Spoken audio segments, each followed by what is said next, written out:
اور اس طریقے سے پھر نبی صلی اللہ علیہ وآلہ وسلم 29 دن جب مکمل ہوئے تو آپ صلی اللہ علیہ وآلہ وسلم اپنے گھر کی چھت سے نیچے اترے اور پھر آپ صلی اللہ علیہ وسلم سیدہ عائشہ کے پاس آئے اور کہا کہ یہ اللہ تعالیٰ نے قرآن میں آیات نازل فرمائی ہے کہ چاہو تو میرے ساتھ رہو، ادروائز میں تمہیں آزاد کرتا ہوں، طلاق دیتا ہوں، تم چلی جاؤ۔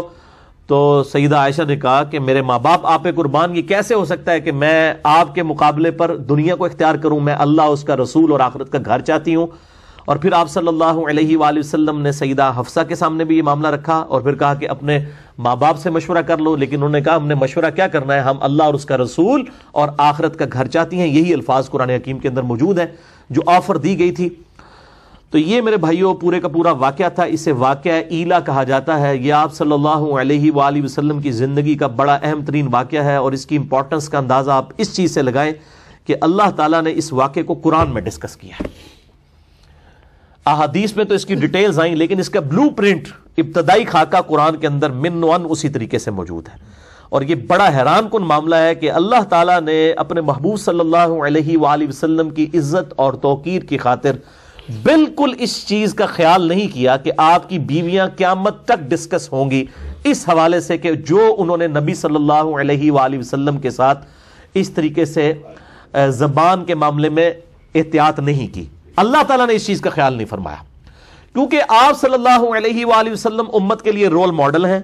آپ صلی اللہ علیہ وآلہ وسلم کی بیویاں امت کی عورتوں کے لیے رول ماڈل ہیں۔ آپ صلی اللہ علیہ وآلہ وسلم کی بیٹیاں امت کی عورتوں کے لیے رول ماڈل ہیں، لہٰذا وہ اسی طریقے سے ڈسکس ہوں گی اور قیامت تک ڈسکس ہوں گی۔ لیکن ہمارے ہاں آپ کو پتہ ہے کہ خاص مکتبہ فکر ہے جن کو بچپن سے یہ پٹی پڑھا دی گئی ہے کہ آپ نے کوئی بھی بات اس طریقے سے کی جس میں انبیاء کرام علیہم السلام یا صحابہ کرام علیہم رضوان یا امہات المومنین کے بارے میں جو اللہ تعالیٰ نے قرآن حکیم میں ڈسکشن کی ہے، ان کی کمزوریوں کے بارے میں اس کو ڈسکس کرنا گستاخی شمار کیا جائے گا۔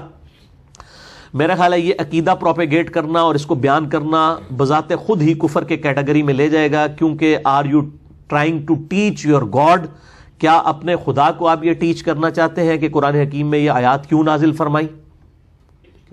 یہ بڑا خطرناک معاملہ ہے۔ اسی لیے میں اکثر یہ کہا کرتا ہوں کہ وہ خدا اور وہ اللہ جو انڈیا، پاکستان، بنگلہ دیش کے علماء نے اپنی پبلک کو جس کا تعارف کروایا ہے وہ خدا اور ہے، اور جو خدا قرآن اور سنت کے اندر جس کا کریکٹر آیا ہے، جس کا کردار آیا ہے، جس کی پرسنالٹی آئی ہے اللہ اور اس کے محبوب صلی اللہ علیہ وآلہ وسلم کی، وہ بالکل اور ہے۔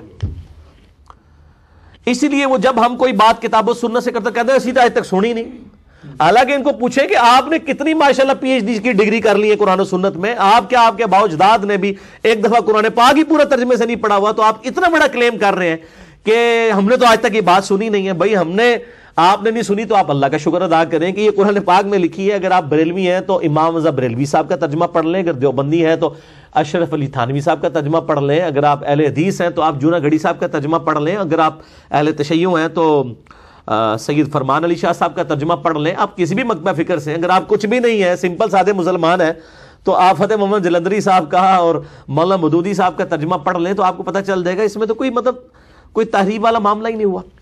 اچھا، ان آیات کے کانٹیکسٹ میں نے جو بخاری مسلم کی احادیث کے حوالے سے ڈسکشن کی ہے تو اس سے بھی یہ بڑی بات پتہ چلی کہ قرآن حکیم کی جو آیات ہیں بعض اوقات ان کی تفصیلات کے لیے احادیث کا سہارا لینے کی ضرورت پڑتی ہے، تفصیلات کے لیے، احکامات کو سمجھنے کے لیے نہیں، جسٹ تفصیلات کے لیے۔ وہ تفصیلات نہ بھی ہوں تب بھی قرآن حکیم اپنے اعتبار سے ایک مکمل کتاب ہے۔ قرآن حکیم میں تو فائنل ڈیسیژن آیا نا کہ نبی کی بیویوں ایسا نہیں کرنا، وہ کیا واقعہ ہوا تھا وہ قرآن پاک نے ضروری نہیں سمجھا ڈسکس کرنا، اور اس کے ڈسکس کرنے یا نہ کرنے سے اینڈ ریزلٹ میں کوئی فرق نہیں پڑا۔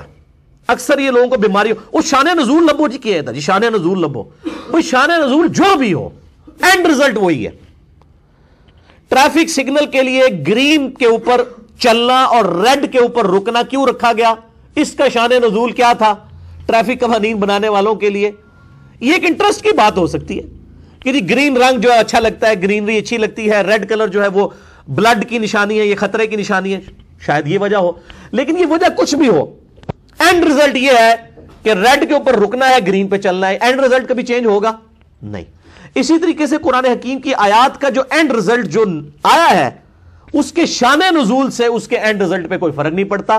اس لیے میں نے مسئلہ نمبر 154 ریکارڈ کروایا تھا کہ قرآن حکیم اپنے شان نزول کا محتاج نہیں ہے. البتہ ایکسپلینیشن کے لیے، اس کی ایک ڈیٹیلز کے لیے، ایک انٹرسٹ کے طور پہ، بس زیادہ زیادہ انٹرسٹ، وہ انٹرسٹ کوئی رکھتا ہے نہیں رکھتا ہے، اینڈ رزلٹ قرآن حکیم کا وہی ہے. قرآن حکیم محتاج نہیں ہے. بہرحال اس کی تفصیلات کے لیے سنت کی ضرورت پڑتی ہے جو صحیح الاسناد احادیث کے ساتھ یا تواتر کے ساتھ ٹرانسفر ہوئی ہے. اور ظاہر ہے کہ وہ مطلب اس کی وجہ سے ہمیں پوری ایک سمجھ لیں کہ سٹارٹ سے لے کے اینڈ تک باتیں سمجھ آ جاتی ہیں. اور پھر ساتھ ہی ساتھ ان گمراہیوں کا دروازہ بھی بند ہو جاتا ہے سنت کی برکت سے، کہ بعض لوگ جو قرآن حکیم میں اپنے مطلب کی باتیں انجیکٹ کرنے کی کوشش کرتے ہیں، حالانکہ میں اللہ کے فضل سے علی وجہ بصیرت قرآن حکیم سے ہی ان ساری باتوں کا دفاع کر سکتا ہوں جو قرآن حکیم کے ساتھ اس قسم کا کھلواڑ کرنے والے لوگ اس وقت معاشرے کے اندر موجود ہیں، جس میں top of the list personality Ghulam Pervez صاحب کی تھی. اور آج کل بھی ایک وہ کراچی کے اندر ایک اسکالر ہیں شیخ محمد صاحب، ان کی کافی مجھے ان کے حوالے سے بھی ای میلز لوگوں نے بھیجی ہیں کہ انہوں نے اس طرح جو ہے وہ دیوبند کے ایک مفتی کے ساتھ جو ہے وہ ڈیبیٹ کی. وہ 3 گھنٹے کی ڈیبیٹ میں نے کم از کم 2 دفعہ تو دیکھی ہے ڈیٹیل کے ساتھ، مفتی عبد الباقی صاحب بنوریا ٹاؤن والے. اور مجھ سے لوگ پوچھتے ہیں کہ جی آپ بتائیں آپ کا کیا اوپینین ہے. بھائی میں تو ایک 1 ایجنڈا پیش کرتا ہوں، میرے نزدیک دونوں ہی غلط ٹریک کے اوپر ہے. جو ڈیفینڈ کر رہے ہیں وہ بھی ٹریک سے ہٹے ہوئے ہیں، جو اپنا مقدمہ پیش کر رہے ہیں وہ بھی ٹریک سے ہٹے ہوئے ہیں. باقی رہا ان کے اوپر لیکچرز ریکارڈ کروانا اور ایک ایک چیز کو ڈسکس کرنا، تو سب سے پہلے تو وہ علماء جو مطلب آگے تعارف کرواتے ہیں کہ ہم نے جی پی ایچ ڈی کی ہے، اتنا عرصہ ہم نے قرآن پہ لگایا ہے، اور ان کو اس طریقے سے وہ بندہ بے عزت کرتا ہے ایک عام آدمی جس نے قرآن کے اوپر تحقیق کی ہے. تو اب یہ علماء کے لیے لمحہ فکری ہے نا کہ وہ کیوں بے عزت ہو رہے ہیں ان لوگوں کے ہاتھوں. تو یہ علماء خود جواب دیں نا. تو ہارڈلی اس کے 3000 کے قریب سبسکرائبرز ہیں. اس ویڈیو کو خیر کوئی 3 لاکھ کے قریب لوگ دیکھ چکے ہیں. ادروائز تو ایز سچ یہ 92 سے لیکچرز دے رہے ہیں شیخ محمد صاحب. ایز سچ ان کو اس طریقے سے پذیرائی حاصل نہیں ہوئی ہے. ظاہر ہے کہ وہ ایک مین سٹریم کی لائن سے ہٹے ہوئے ہیں. باقی جو ان کی پازیٹیو چیزیں ہیں میں اس کو انڈورس کرتا ہوں. لیکن مجھ سے لوگ کہہ رہے تھے تو میں ابھی مجھے اچانک اس کے حوالے سے یاد آ گیا. تو ضرورت نہیں ہے ایز سچ اس اعتبار سے ڈیٹیل کے ساتھ چیزیں ریکارڈ کروانے کی. کئی چیزیں بالکل واضح ہوتی ہیں، وہ پتہ چل جاتی ہیں. باقی انشاءاللہ تعالی ہمارے لیکچر خود بخود جواب بن جاتے ہیں ان چیزوں کے، کہ چیزوں کو کنٹیکسٹ کے ساتھ بسا اوقات تفصیلات کے لیے. میں بار بار کہوں گا میں قرآن حکیم کو کسی حدیث کا محتاج نہیں سمجھتا ہوں as far as rules of Quran Hakeem are concerned.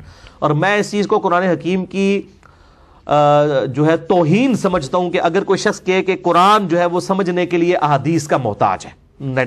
Not at all. تفصیلات کے لیے ایک انٹرسٹ کے طور پہ ضرور ہے.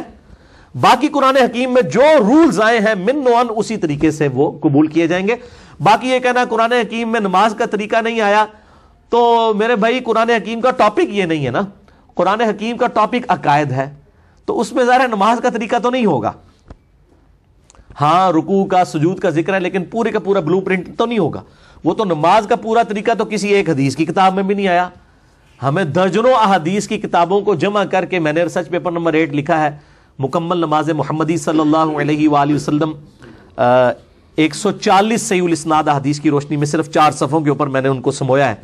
تو ظاہر ہے اس میں کم از کم 10-12 اہل سنت کی مین سٹریم کی کتابیں، بخاری، مسلم، ابو داؤد، ترمذی، نسائی، ابن ماجہ، الموطا امام مالک، المستدرک للحاکم اور مسند احمد، ان سب کو کمبائنڈ کر کے ایک پورے کا پورا ایک سٹرکچر پیش کی گئی ہے نا. تو اس اعتبار سے یہ بات نہیں کرنی چاہیے. مسئلہ نمبر 154 میرا ایک بڑا زندگی کا اہم ترین لیکچر ہے، جس میں نے بتایا کہ قرآن حکیم شان نزول کا محتاج نہیں ہے. اور باقی اسی طریقے سے بعض لوگ یہ بھی کہتے ہیں کہ جناب یہ جو آیات ہیں یہ تو کافروں کے بارے میں نازل ہوئی ہیں، ان کو مسلمانوں کے اوپر نہیں آپ تھوپ سکتے، یہ مسلمانوں کے بارے میں نازل ہوئی ہیں. یہ جو دھوکے دیے ہوئے ہیں نا، ان کا بھی میں نے پورے کا پورا رد جو ہے مسئلہ نمبر 154 میں کیا ہے. جسے شوق ہو تو وہ ضرور دیکھیں.